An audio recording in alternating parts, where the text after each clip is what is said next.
Assalamualaikum warahmatullahi wabarakatuh. Perkenalkan, saya Kansai Maulana, seorang mahasiswa Sistem Informasi Geografis Angkatan 2024 dengan nomor induk mahasiswa 24 garis miring 540025 garis miring SV garis miring 24752. Di kesempatan ini, izinkan saya untuk merepresentasikan sebuah temuan yang telah saya buat, asik, lebih ke pembuatan web GIS ataupun website berbasis map yang dibuat berdasarkan data-data yang telah disusun sebelumnya pada praktikum pemrograman geospasial website acara 10 yang berkaitan tentang GeoServer. Dan ini juga mungkin berupa implementasi dari beberapa kajian-kajian sebelumnya mengenai website, terutama dalam penerapan website dalam bentuk map ya, yang diintegrasikan dengan data-data yang terdapat pada GeoServer, yang di dalamnya juga terdapat data yang bersumber pada shapefile untuk kemudian ditransformasikan ke dalam bentuk SLD sehingga dapat ditampilkan di dalam bentuk apa namanya website yang telah kita buat gitu ya. Dan ini adalah dari bentuk akhir dari pembuatan websitenya. Di sini terdapat lembar mapnya, lembar leaflet mapnya. Kemudian ini saya terapkan beberapa fitur seperti JS dan Bootstrap ya. Bootstrap yang diterapkan ada di bagian navbar dan juga beberapa card di bawah ini ketika terdapat penjelasan berupa data kecamatan, jaringan jalan, ataupun tingkat pengangguran. Ini masih sifatnya masih prototype ya, sehingga masih belum dilengkapi fitur-fiturnya, atau masih belum dilengkapi beberapa hal yang berkaitan tentang tampilan dan estetika yang terdapat dalam website gitu. Namun ketika kita beralih pada halaman pertanyaan ini, kita bisa menampilkan peta-peta yang terdapat datanya itu dalam GeoServer yang telah dibuat. Nah, ini kita bisa lihat di layar preview ya. Ada data jalan, data admin Sleman, dan juga penduduk Sleman yang nantinya dikonversikan menjadi bentuk data di dalam website ini gitu ya.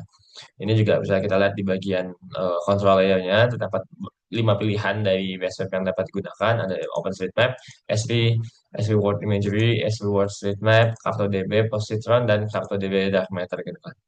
Dan kemudian di bagian layer control ini juga kita bisa melihat beberapa layer tambahan, yaitu juga setelah yang tadi kita mengambil data dari GeoServer yang kita punya, kita juga bisa mengambil data dari GeoPortal, khususnya GeoPortal sleman.go.id yang berisi tampilan mengenai data tingkat pengangguran ataupun data-data lainnya yang dapat diakses secara mudah dalam GeoPortal Sleman.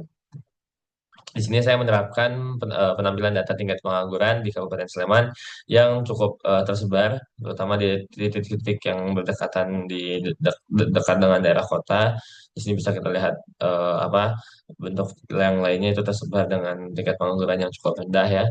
Kemudian ketika kita matikan, maka akan muncul layar utama yang berupa persebaran data jalan, administrasi kecamatan, dan juga data kecamatan gitu. Dan kita lihat ini di data kecamatan, jadi kita bisa melihat titik-titik ini, poin-poin ini, itu tersebar di beberapa kecamatan yang ada di Kabupaten Sleman, yaitu ini di daerah Moyudan gitu ya, Moyudan, terus ini di apa, saya lupa di dalam bentuk apa, tapi ini adalah data yang telah didapatkan juga di dalam localhost di sini ya. Kita bisa lihat di data kecamatannya, kita buka dan ada data yang Moyudan, Minggir, Sayagan, Godian, Gamping, dan Catur Tunggal gitu. Sehingga di website atau map yang kita buat akan muncul tampilan 5 titik yang telah kita sesuaikan gitu kan. Dan kemudian selain itu kita juga menambahkan data jalan. Data jalan ini adalah data jalan yang dimiliki oleh apa Inagio Portal yang berisikan data jalan-jalan yang berada di Kabupaten Sleman, sehingga data jalannya pun diklasifikasikan sebagai jalan utama, jalan arteri, jalan utama, dan juga jalan-jalan lainnya yang disimbolkan dengan perbedaan warna yang warna hijau, ungu, dan juga biru. Kemudian kita bisa matikan lagi dan akan muncul tampilan administrasi kecamatan yang tersebar di wilayah Kabupaten Sleman. Kecamatan-kecamatan ini diwakili dengan warna-warna tersendiri yang kemudian ditampilkan ke dalam legenda yang telah dibuat pada bagian kiri ini. Ini diterapkan juga dengan penambahan legenda di bottom left ya, sehingga ini akan menempel ke bawah bagian dari peta.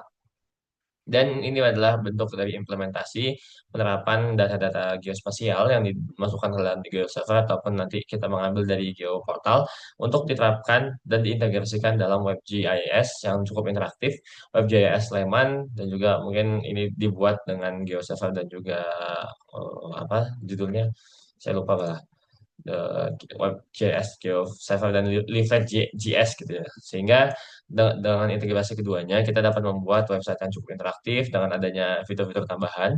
Namun di sini fitur yang saya terapkan baru ada ini apa namanya dalam bentuk control layer dalam bentuk zoom in dan zoom out gitu ya. Kemudian ada legendanya, kemudian ada penerapan dari beberapa apa bootstrap seperti ada card gitu ya menampilkan ini bisa kita lihat ada button juga yang bisa lihat detailnya. Namun belum ada apa pengaturan yang dilakukan lebih lanjut karena mungkin ini jadi salah satu bahan pengembangan website JS dan juga website berbasis data spasial ya. Sehingga kemudian di kemudian harinya ataupun di project-project lainnya dapat disempurnakan menjadi sebuah WebGIS yang sempurna dan menampilkan informasi yang dibutuhkan dalam hal ranah geospasial gitu. Mungkin itu yang dapat saya sampaikan, kurang lebihnya mohon maaf. Dan ini merupakan apa namanya hasil dari beberapa yang saya tambahkan, data yang saya tambahkan ya, dan PHP-nya, dan juga saya tutup. Assalamualaikum warahmatullahi wabarakatuh.